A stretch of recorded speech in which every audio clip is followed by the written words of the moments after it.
Every experience that's unfolding in your life right now is a reflection. It's your system communicating through timing, through sensation, through the people and opportunities that move towards you or away from you. Each moment shows how your body is interpreting safety, connection, and possibility. And when you learn to listen to that communication instead of judging it, life starts to make sense in an entirely different way. Welcome to the Frequency of Yes, the podcast for women leaders creating limitless success, deep empowerment, and divine wealth on their terms. I'm Kirsten Carey, and I'm obsessed with helping badass women feel good in their bodies so they can sustain wildly successful businesses without grinding or sacrificing themselves. And in today's episode, we're exploring how everything that's happening around you, the patterns, the pauses, the relationships, the resistance, is actually serving you. So we're going to look at how to read the reflections in your life, how unresolved trauma loops quietly shaping your results, and how to reconnect with your body's intelligence so that your path forward feels clear and grounded. Let's drop in. All right, it's Thanksgiving Day in the United States, and last night I was invited to speak inside of a program for women who have built extraordinary lives, but still feel disconnected from a true soul-level partnership. The women wanted to know more about my process helping high-achieving women reconnect with their sensory brilliance and their somatic intelligence so they could be fully resourced. They wanted expert clarity on how to better understand their core intrinsic genius so that they could leverage the instant knowing the body gives you when you're on the right path and when you're not. And much of the conversation centered around three specific areas. First, interpreting mirror messages. Second, identifying unresolved trauma wounds. And third, seeing truth through false beliefs. They wanted all of these things so that they could achieve more fluid success in their businesses as well as deeper connections in their personal lives.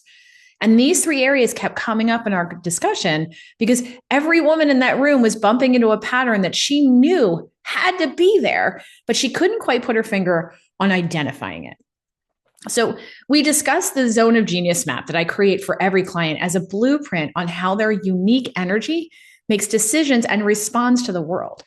And I draw from several systems that help me map out intuition, nervous system, and decision-making and how they all actually work together so that I get a clear picture on how people process safety and clarity and alignment.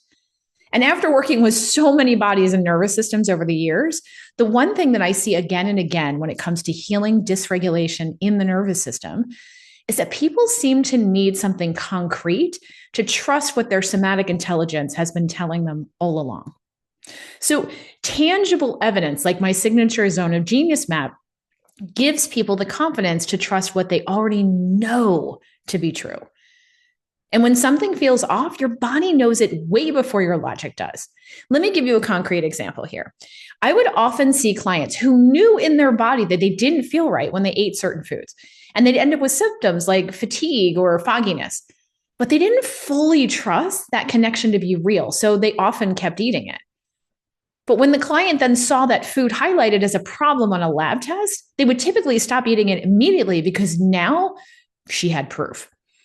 And the test would solidify what she knew somatically, which in turn then helped create a stronger bond with her somatic intelligence, giving her more confidence in her interpretation of what her body was already telling her and that it was correct.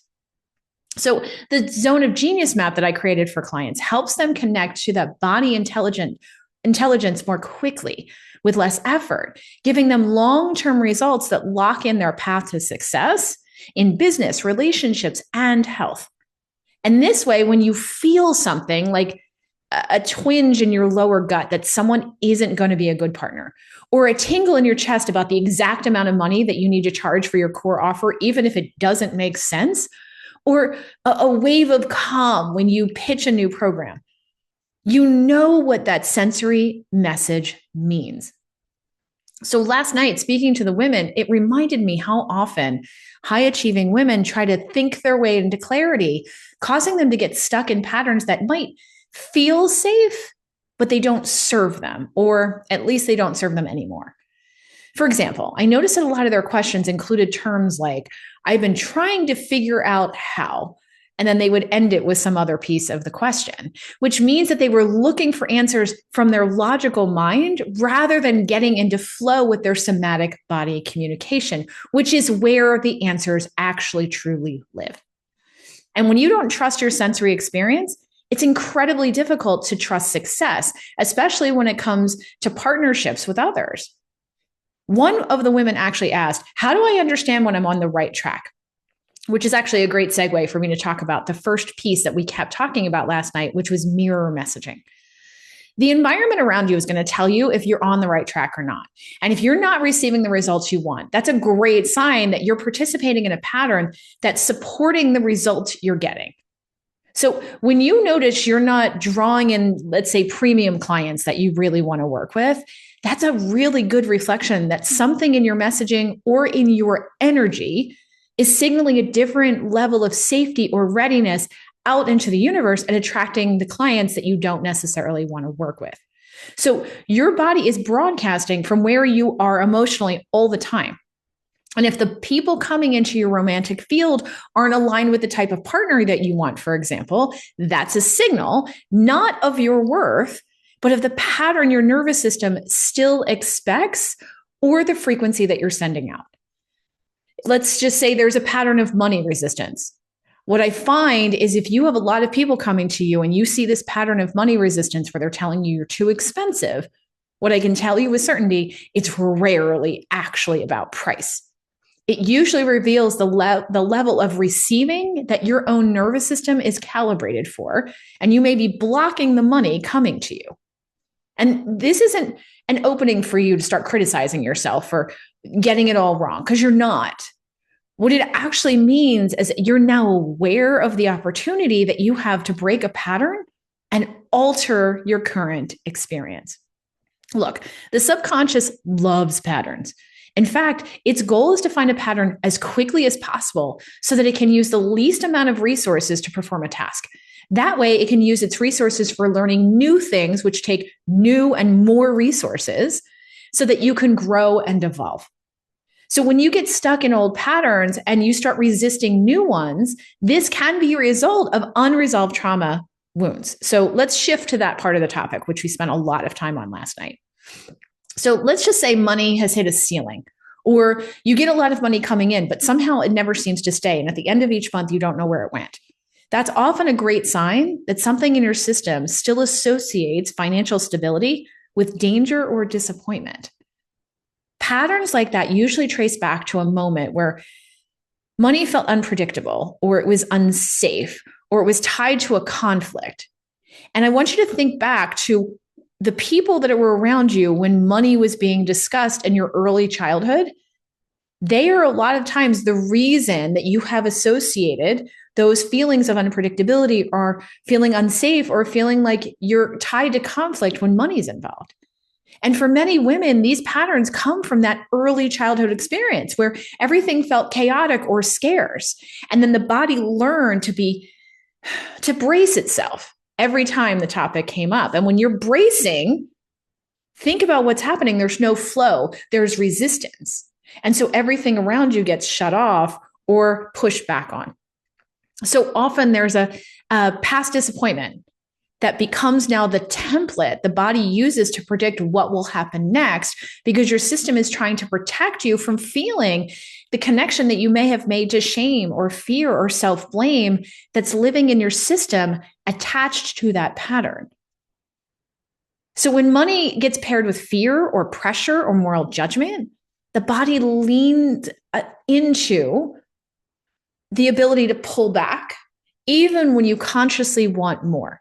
So even though you say you want more, what happens is you actually energetically lean away from the very thing that you want if you haven't broken the pattern and the attachment you have to that particular thing. And in this example, it's money. Because many people have normalized beliefs like money is evil or nothing worth having comes easily, which can absolutely shape the way your system allows money to move towards you or gets blocked. So let me shift. I'm going to give you a different way to think about this. I had a client years ago, her name was Lori, who came to me with 16 physical symptoms of her illness. Within 6 months, we had cleared all but one of them. And one of the things I absolutely love about Lori is she was super direct. So you always knew and never had to guess what she was thinking. And she would show up to a group coaching call and just kind of tell you what it was like what was happening. And Lori showed up on a group coaching call one day and she said, I have one question. I have done everything that you said to do and I got rid of all my symptoms except I just need to understand, why am I still fat? She's right up in my face on that one. And I was like, okay. So I didn't respond to her in a way that I was going to try and fight her, because there was no reason for that. I responded in a calm, grounded way. And I said, well, being fat must be beneficial to you in some way. Now, that wasn't a judgment. And I used the word fat because it was a mirror back to her. I always use the client's language back to them because that's my job, to hold the space and reflect back to them.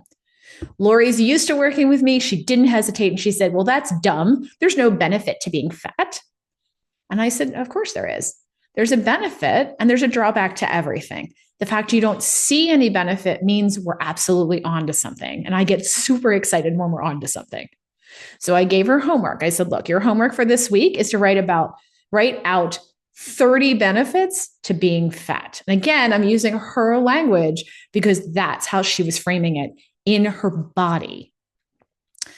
Lori super wasn't happy with the assignment, but she had had enough results working with us and doing the tasks that we had assigned to her. So she took a deep breath.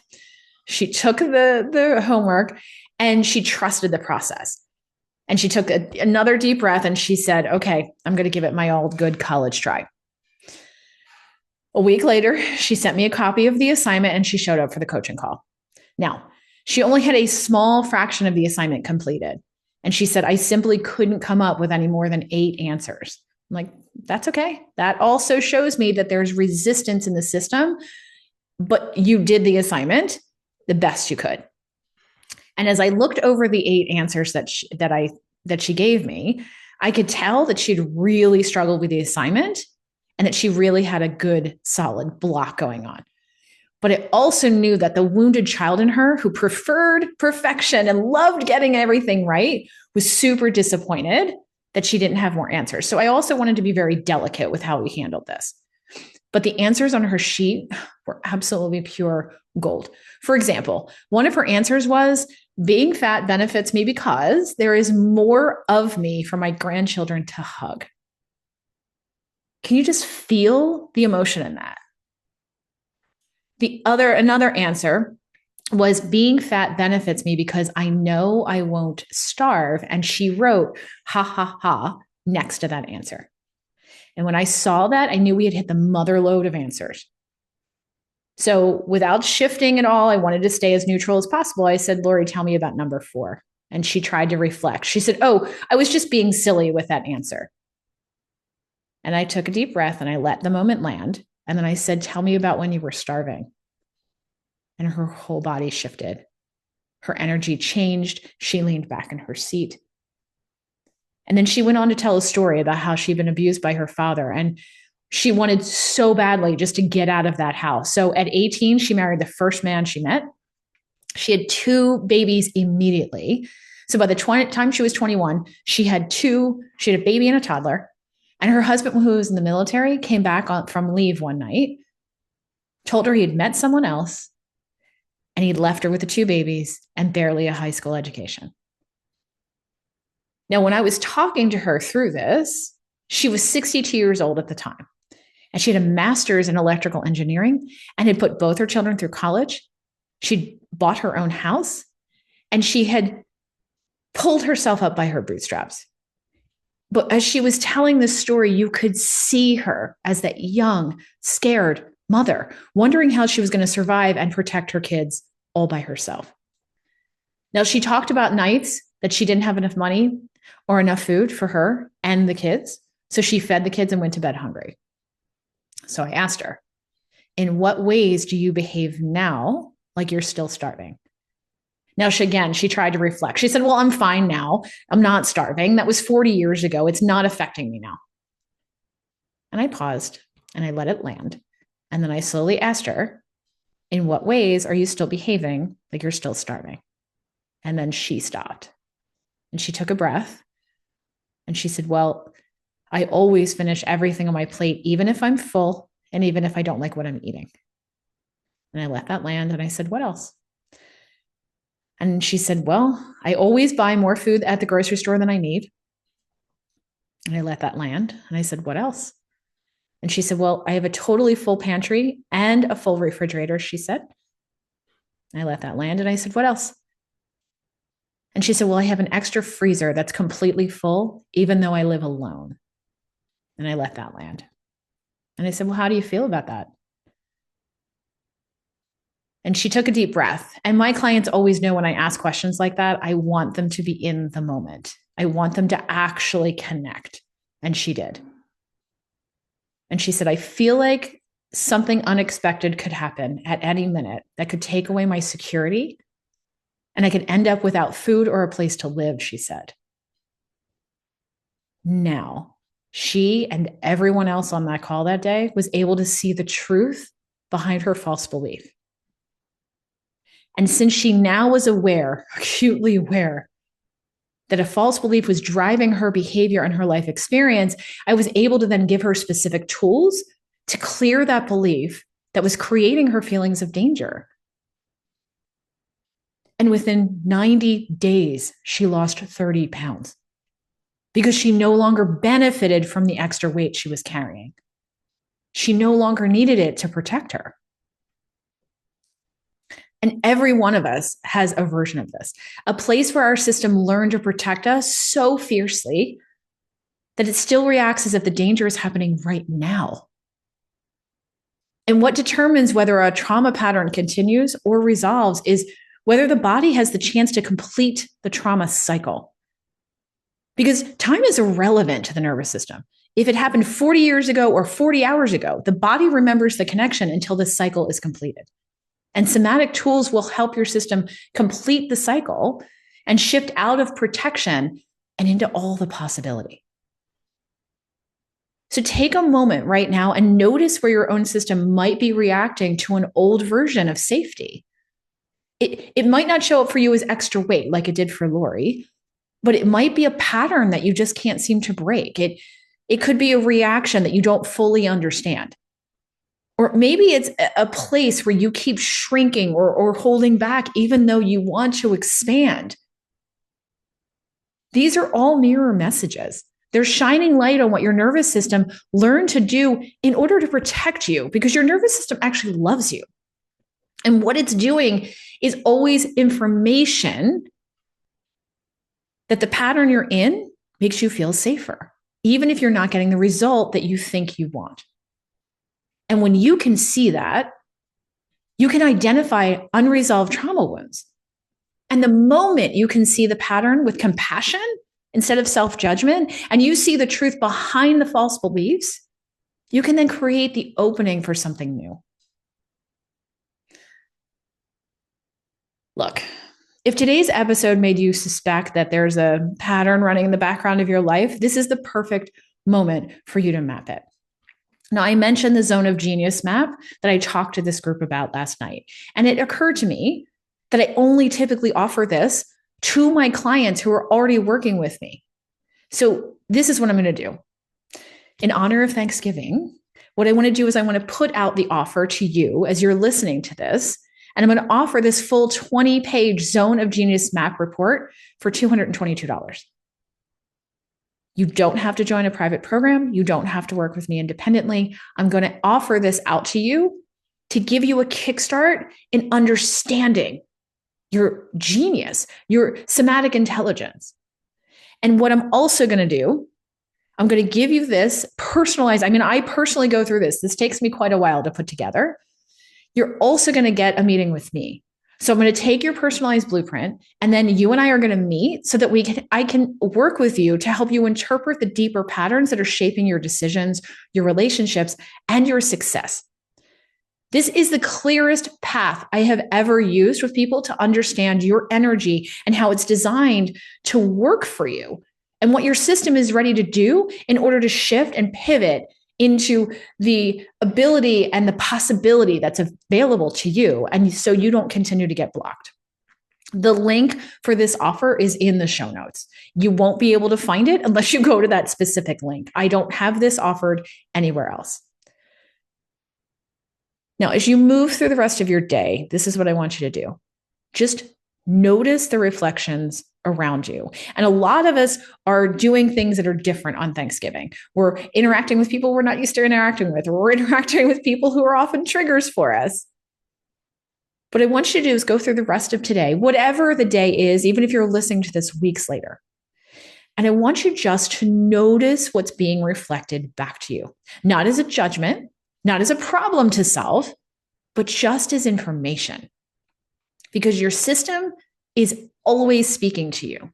You just may not be as good at interpreting what your system is saying, or what it's connected to, or what's causing it to potentially need a pivot. It's always guiding you towards more alignment, more safety, more possibility. And when you can meet those reflections with compassion and curiosity, everything gets clearer. I am so grateful that you are here with me today. Now, while you are here, while you're still here right now, take a moment, if you haven't already done so, to like and subscribe to this podcast.